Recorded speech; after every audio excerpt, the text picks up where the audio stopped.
पोल के बीच में root locus lie करेगा, क्योंकि 0 से इधर 3 मतलब ओड पोल्स हैं, तो यहाँ पे एक रूट लोकस। यहाँ पर रूट लोकस लाई करेगा एक तो 0 से -1, 0 से -1, और एक -2 से -∞। इस तरीके से आप रूट लोकस चेक करेंगे। फिर next point is root locus और इमेजिनरी एक्सिस। कैरेक्टरिस्टिक इक्वेशन हमने देख ली थी, जहां से हमारा ये इक्वेशन निकल के आई थी। इसकी फटाफट हम राउट टेबल बनाएंगे। राउट टेबल हम कैसे सोल्व करेंगे, तो यहाँ से हमारा सोल्व होके फॉर स्टेबिलिटी के शुड बी लाई बिटवीन 0 से 6, तो के कॉस्ट में 6 लिख दो, root locus intersects the imaginary axis.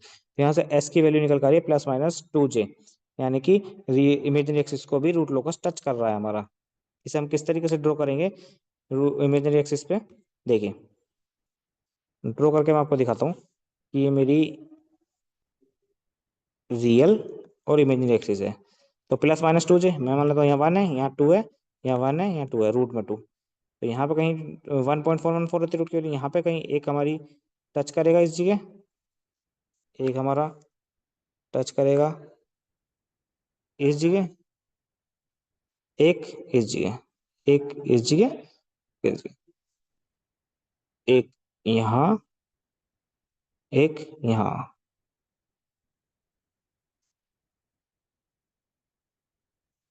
ठीक है, ये मेरी इमेजिनरी एक्सिस पे। उसके बाद ब्रेक वे पॉइंट ढूंढ लेते हैं भाई। ब्रेक वे पॉइंट कैसे ढूंढेंगे, dk/ds = 0। इक्वेशन को डिफ्रेंशिएट कर लेते हैं फटाफट। ए की वैल्यू निकाली, डिफ्रेंशिएट कर लेते हैं, तो एस का मान आया -0.42 एंड -1.58। अभी हमें चेक करना है कि कौन सा मान हमारा रूट लोकस पे लाई करेगा। ठीक है, तो एस हमारा 0.42 या 1.58। तो अभी हमने ड्रॉ करा था जो रूट लोकस, में फिर से ड्रॉ कर देता हूँ। एक तो यहाँ 1 पे और एक -2 पे, इस बीच में कोई रूट लोकस नहीं था, यानी कि -1.58 हमारा किसी रूट लोकस पे लाई नहीं कर रहा है। यानी कि हमारी एस की जो वैल्यू होगी वो कितनी होगी, 0.42। therefore s = -0.42 is a very great point, ये कह सकता हूँ मैं। फिर कुछ point, root locus symmetrical with real axis, ठीक है। एंगल ऑफ डिपार्चर नहीं निकलेंगे, क्योंकि कॉम्प्लेक्स रूल होंगे तब एंगल ऑफ डिपार्चर निकाल सकते हैं।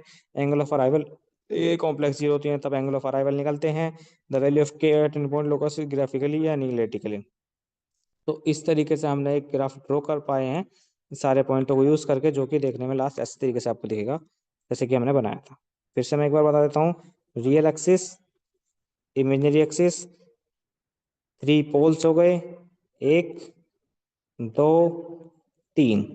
रूट लोकस लाई कहाँ कहाँ करेगा आप देख पा रहे होंगे, एक इस जगह और एक इन्फिनिटी पे, इस तरीके से। ठीक है, बीच में यहाँ कोई रूट लोकस नहीं है। फिर दो मेरी एंगल की बात कर लेते हैं, इसे मैं हटाता हूँ। एंगल देखिए, अब एक एंगल 60, दूसरा एंगल 180, ठीक है, और तीसरा एंगल 300। तीनों एंगल आपको यहाँ पे देखने को मिल जाएंगे, 60, 180 और 300। तीनों एंगल आपको देखने को यहाँ पे मिल जाएंगे। फिर हमारी इमेजिनरी एक्सिस पे कहाँ काट रहा था, ±√2j, ±√2j, ये ड्रॉ कर दिया। एक ब्रेक वे पॉइंट था जो मुझे मिला था 0.423, या 0.423, यहाँ से ब्रेक वे होगा। तो एक मैंने इधर भेजा, मैंने इधर भेजा, और ये मैंने इससे मिला दिया एंगल से, तो ये मेरा अलोंग द डिस्क। तो ये लास्ट मेरा सॉल्व होकर ये रूट लोकस का ग्राफ बनता है। एक इम्पोर्टेंट टॉपिक था जो आपको कवर करना है, प्रैक्टिस इसकी अच्छे से कीजिएगा। एक क्वेश्चन मैंने और दिया है जिसे आप ट्राई कर सकते हैं। क्वेश्चन एज इट इज आपको पेपर में रखा मिल जाएगा। ठीक, बेस्ट ऑफ लक, और अपनी तैयारी प्रिपरेशन करते रहिए भाई। Thank you. Thank you, sir. Thank you, dear all student.